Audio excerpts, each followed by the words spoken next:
Imagine living your life after 50 and feeling energized and excited about your future. Welcome to the Women in the Middle podcast, the podcast for women who are ready to figure out what they want and create the life they deserve.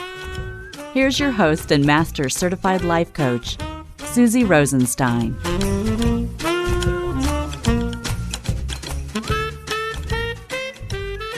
Hey there, today's episode is an Encore episode about why you need to get over feeling stuck in midlife. Let's go.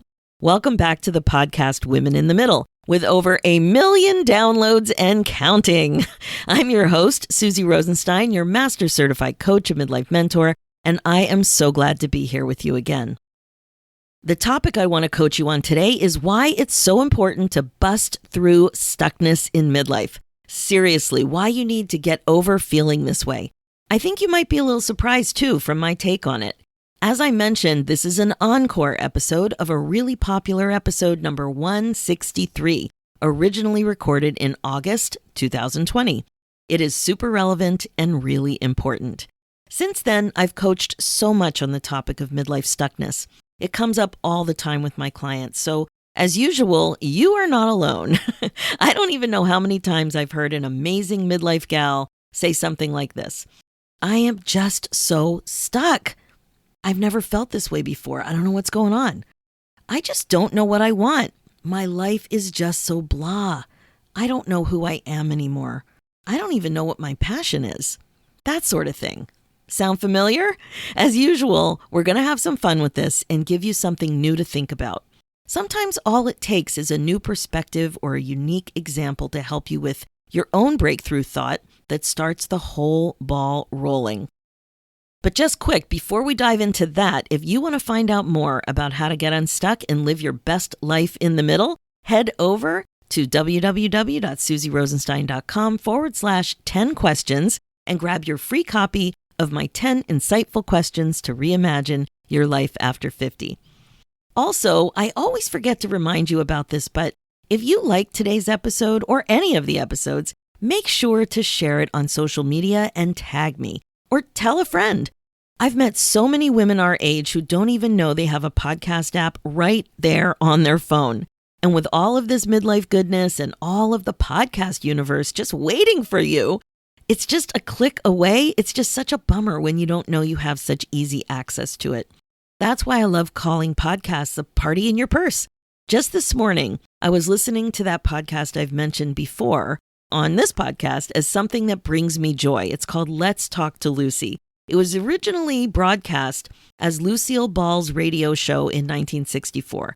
She talks to some of the biggest names in Hollywood back then, and the one I listened to this morning was with Frank Sinatra. It was just so fun to hear him talk about his life and his kids at such a different time.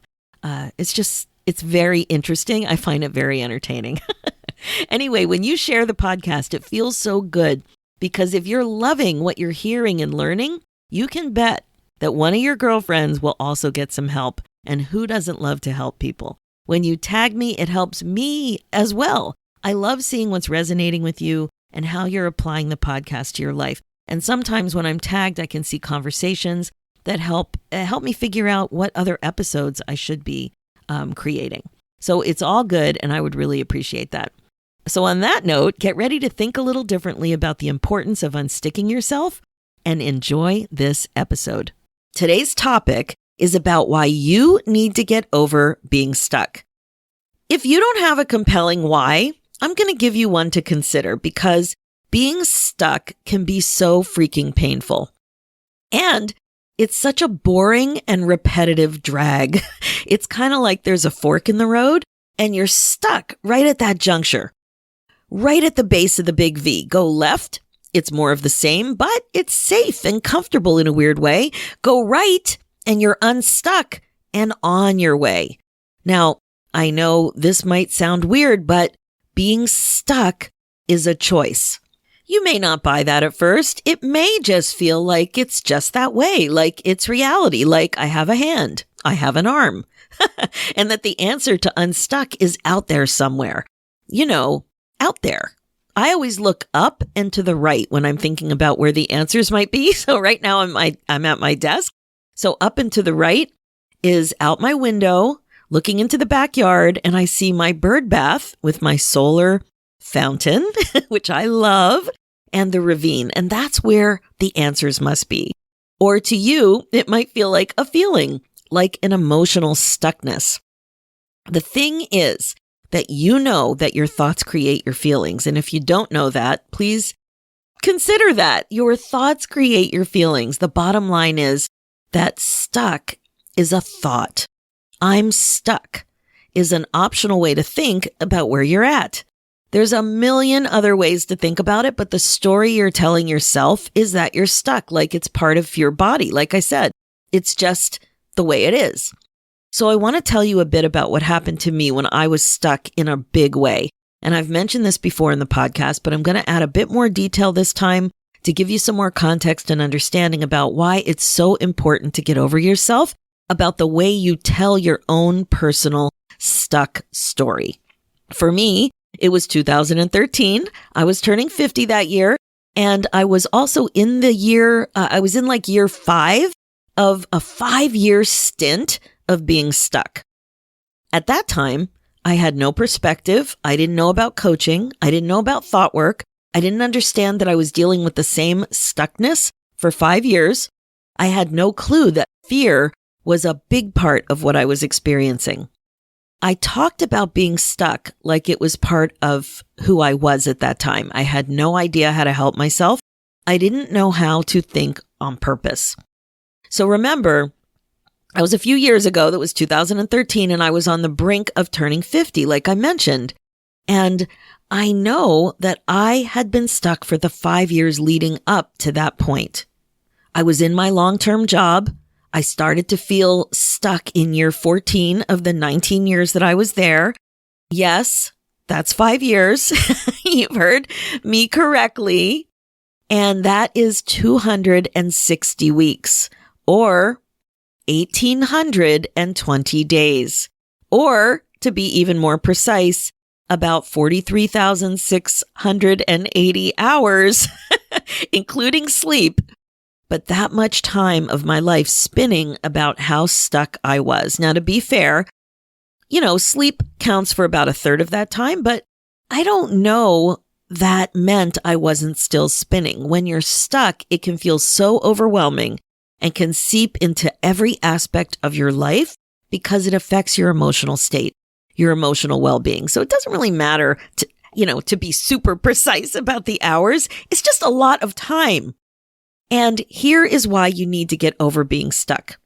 It's probably not what you're thinking. When you're stuck, you're focusing on what you are experiencing. You focus on the misery, the worry, the confusion, the overwhelm, the anxiety of the whole thing, the uncertainty. Your focus is on being confused about how you will find your way out of being stuck. The timeline for this is a mysterious journey. And also how certain you are that you can even find fulfillment on the other side. Again, it's like mysterious and it feels like a lot. And you stay stuck. That's what happens when you wallow like this in these emotions. And I say wallow with full respect.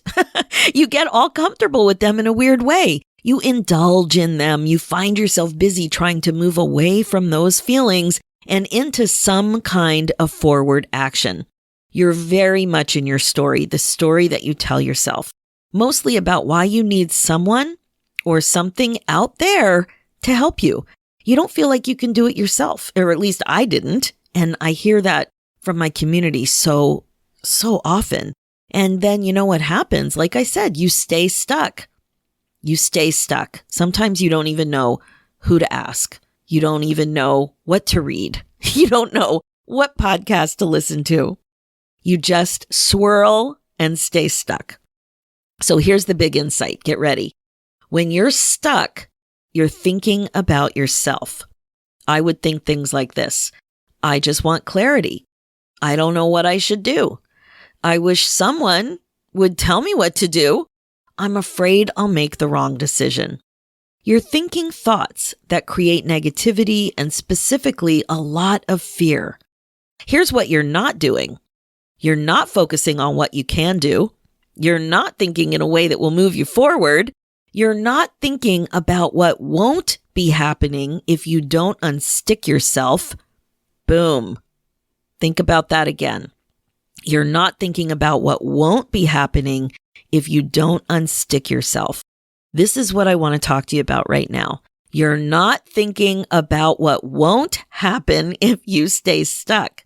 You're thinking about what will happen to you if you stay stuck, but you're not thinking about the cost to others if you stay stuck.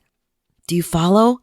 There will be huge positive spin-off effects when you actively choose to get unstuck and choose joy. Choosing joy means that you've gotten unstuck. You're not a happy camper when you're stuck. Now, when you choose, you take responsibility. Think of it as taking full responsibility for your life. You can choose to stay stuck. You can choose joy. Now, how do you do that? You might be thinking.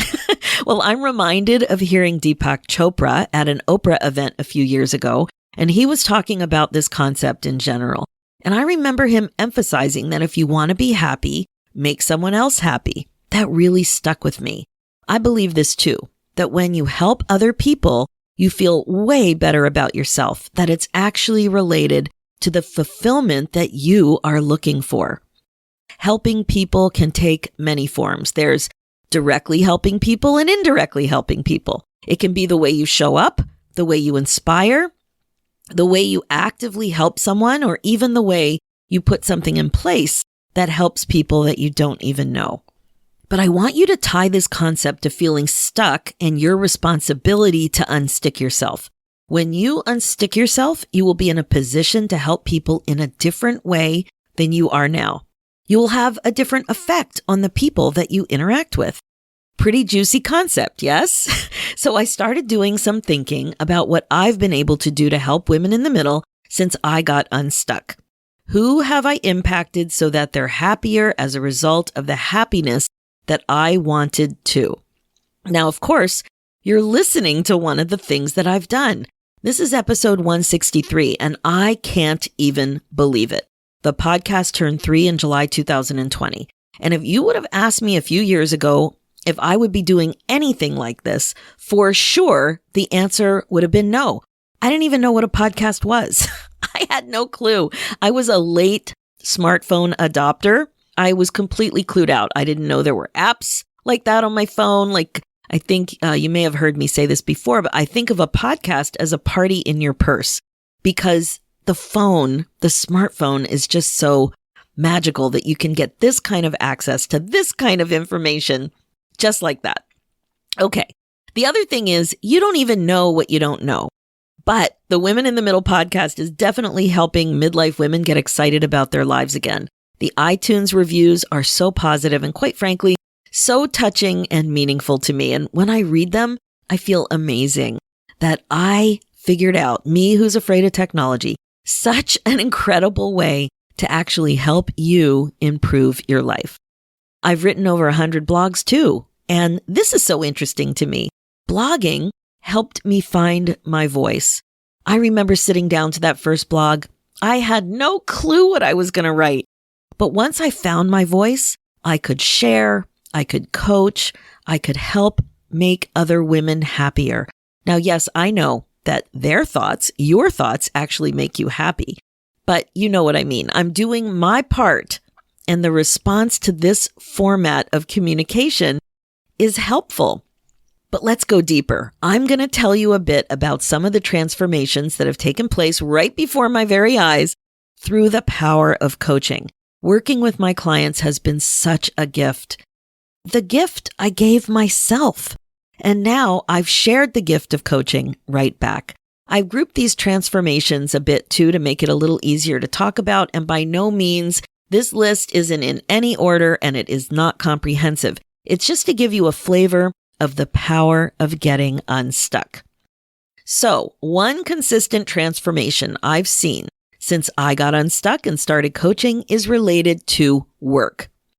This category is about clients and women in my community who've gotten unstuck about their careers in some way or another. For example, some have quit their jobs. Some have quit and changed their focus completely. Others have quit their current gig and shifted into another type of work within the same profession. Still others have quit and taken time off to study or to take a break. There have also been others who have finally gotten clear on the career path they want within the career they know and love. So the advancement or shift that they really want in the same profession. So that kind of clarity. Some have figured out what they want to do now that they have an empty nest, like re-entering the workforce. Still others have focused on getting clear about when they want to retire and what the path toward retirement, toward that goal, looks like. And then there's this interesting work theme too. Several clients are now professional artists in a bigger way. And what I mean is they've stepped into their identities as professional artists. In this particular case, owning your identity as an artist isn't always easy. Many struggle with it for decades. But these women figured out what they wanted and made it happen. And then there have been clients who finally launched coaching businesses or other entrepreneurial businesses too. There were all kinds of things getting in their way, like their thoughts, and they figured it out and away they went. I've also had clients who have worked on or busted through some key money mindset blocks that were totally getting in the way of propelling their businesses forward to a whole other financial level. So much fun. All right, the next one. Another consistent transformation I've seen since I got unstuck and started coaching is related to relocating and moving. Some of my clients discovered that they wanted to move even when it wasn't why they wanted coaching originally, like it was a full-blown discovery. They weren't even clear that they wanted to move. The idea to move or relocate came up as a result of taking a deep dive into what they wanted, what was missing, and what they didn't want to regret. I've seen it all in this broad category. Clients who decided to move to a dream location now instead of waiting for retirement, and they decide to continue their professional career path there in this new location, which is their dream location. I've also seen clients who've decided to downsize early so they could move into their dream location. There have also been clients who've made a big move to another country and culture, specifically with young families, to create the experience that they want to share so they don't have regrets. Super fun to coach women who are creating the lives of their dreams. And it really is the lives of their dreams. When I think about it, I have an image that comes up right away. So if I would have been one of these women that did this, like right away, I think about Cape Cod. That's my dream location. Could I have a cottage there? Could I ever live there? Right away, I think highly unlikely. So what I do instead is I try to vacation there. But that's what comes up for me right away in my dream location. And it's just been so much fun to help women discover what they really, really want. All right, here's another consistent transformation I've seen since I got unstuck and started coaching, and it's related to confidence, courage, self-care, and balance. Several clients have worked hard on self-acceptance and visibility, and this has come up so much with our online world and online business. And there's Facebook Lives and making videos and having to put yourself out there in a different way. That has come up so often. Several extremely successful career-driven clients have become happier at home and finally figured out the balance they were looking for. Sometimes it's about how to be happier at home with a young family or a busy family while managing a really intense and high-profile career. Other times it's just like changing something about your job, like going part-time when you never thought it was a possibility. It's probably no surprise that in this category, self-care, clients have also lost weight or worked on drinking less. And some clients have also created incredibly useful morning routines that have really improved their lives and made them happier. So This big chunk, confidence, courage, self-care, and balance, really exciting category. And here's another one, another consistent transformation I've seen since I got unstuck and started coaching is related to relationships. Now, again, I'm sure it's not that surprising that relationship work is part of midlife regret proofing and big transformation. Transformations in this category have included things like working on the relationships that were causing tremendous pain. And when I say working on, it's really about working on yourself, your boundaries, being clear about what you want and what you can control.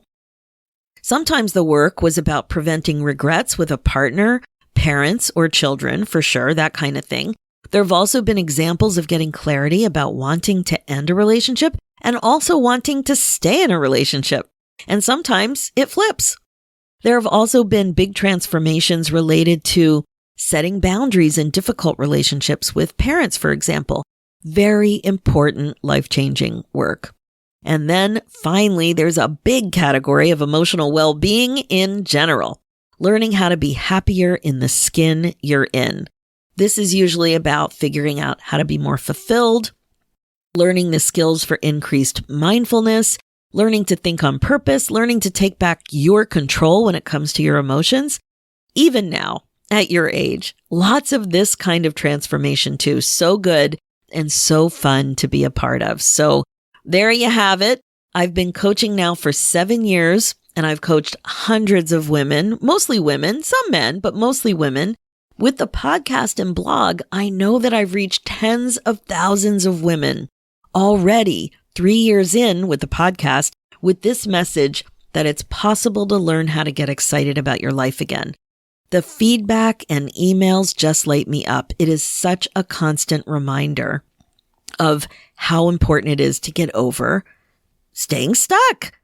So ask yourself, what wouldn't have happened if you chose to stay stuck?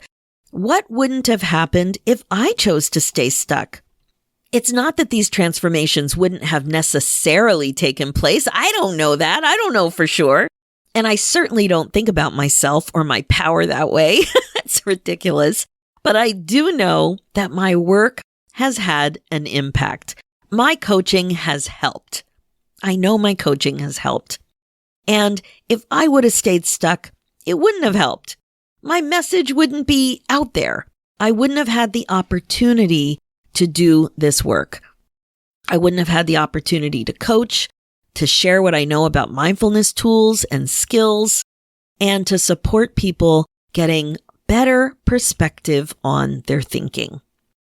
Now, in my case, way back when, I didn't have the nerve to actually leave my job at that time before I turned 50. I hemmed and hawed and spun around on the whole topic for 5 years and then finally got laid off. I didn't have the clarity, confidence, or courage to leave that job at that time. I hadn't found coaching. I wasn't listening to self-help podcasts. I hadn't found a mentor. I didn't hear the message. I didn't hear the message I needed to hear to understand how my fear was affecting me and calling my decision-making shots. But I redeemed myself. Once I got that layoff notice, once the reality of the layoff notice settled in, I was off to the races. I became a different person. I tried new things. I made decisions. I found coaching. I listened to that little voice that was telling me that the one-on-one connection that I had been looking for could be found in this particular career path. I also really wanted to finally be an entrepreneur and nurture that creative part of my soul. It wasn't all coming together in my past career direction, 27 years, but I could see that it could all come together in this new career direction. I didn't take another 5 years to think about it. I kept moving forward. And you know what? I was scared, but I did it anyway. That was the shift. So there you have it, a little bit more perspective about being at the fork of the road for being stuck. So ask yourself if you're ready to take full responsibility for your life. Ask yourself if you're ready to choose joy. Ask yourself if you're ready to get out of your own way. And ask yourself to start to imagine what won't happen if you stay stuck right where you are. What won't happen for you and what won't happen in the universe. What won't happen out there. And even though it's hard to know what you don't know, just consider that there's more going on here than just your personal angst about being stuck. Always remember and never forget, you don't have to have it all figured out to move forward. Just taking the next step is usually enough to unstick yourself and get out of your own way. All right, my friend, that's it for today's episode. My focus as a midlife coach is to help you waste less time spinning and feeling stuck. It's time to get excited about your life again. Remember, being the queen of your brain domain is the best way to be. Check out the show notes with more information and links at SusieRosenstein.com. Download my free guide, 9 Secrets to Get Unstuck in Your 50s at SusieRosenstein.com/9 secrets. And if you want to connect more with me in the future, join the free Women in the Middle community Facebook group where we continue the podcast conversation. Head over to Facebook.com/groups/Women in the Middle community. Let's do this, ladies. It's time for you to put yourself first, one thought at a time. Thanks so much for listening, and I'll talk to you next week.